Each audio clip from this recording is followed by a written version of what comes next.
Mēs samaksājām kaut kādiem cilvēkiem, lai vienkārši izrok bedri, jo bija tā doma, ka un šie cilvēki ļoti burtiski to uztver, tāpēc viņi mums izraka 1,5 metra kvadrātainu bedri, kas vienkārši arī izstījās pēc kapa. Čau, man sauc Atvara, es esmu ciemos pie EHR Latviešu hiti, un es pastāstīšu par savu jaunāko dziesmu Dzīve mūs mētā, kas ir izvirzīta nominācijai Gada hits. Dzīve mūs mētā.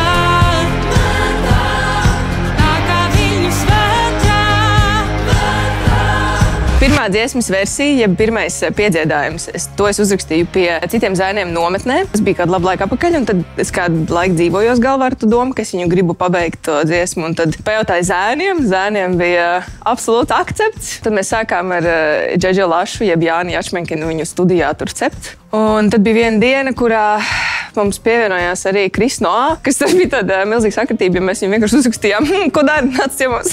Un viņš arī atnāca, un viņš man piepalīdzēja tur pie melodijām, pantos, kaut ko vēl. Un tad mēs tā kopā beigās viņu salikām, un tā, sanāca.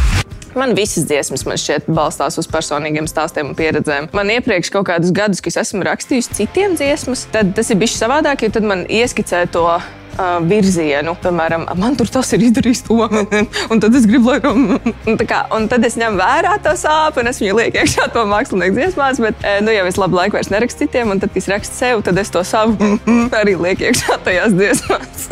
Man šķiet, ka pirmo reizi publiski es viņu akustiski spēlēju vienā no saviem koncertiem. Es nezinu, kāpēc cilvēki pērk biļetes un nāk uz maniem koncertiem. Jā, vienā no šiem koncertiem bija tikko tā dziesma iznākusi, manuprāt, mēs viņu akustiski nospēlējām ar Gregu Džonu, jeb Gregoru Jānu Maži, kas manī pavada absolūti visos koncertos. Balso par manu dziesmu Dzīve mūs mētā EHR.FM vai EHR aplikācijā. EHR Latviešu hiti meklē Gada hitu kopā ar Lido. Atbalsta Playtech Live.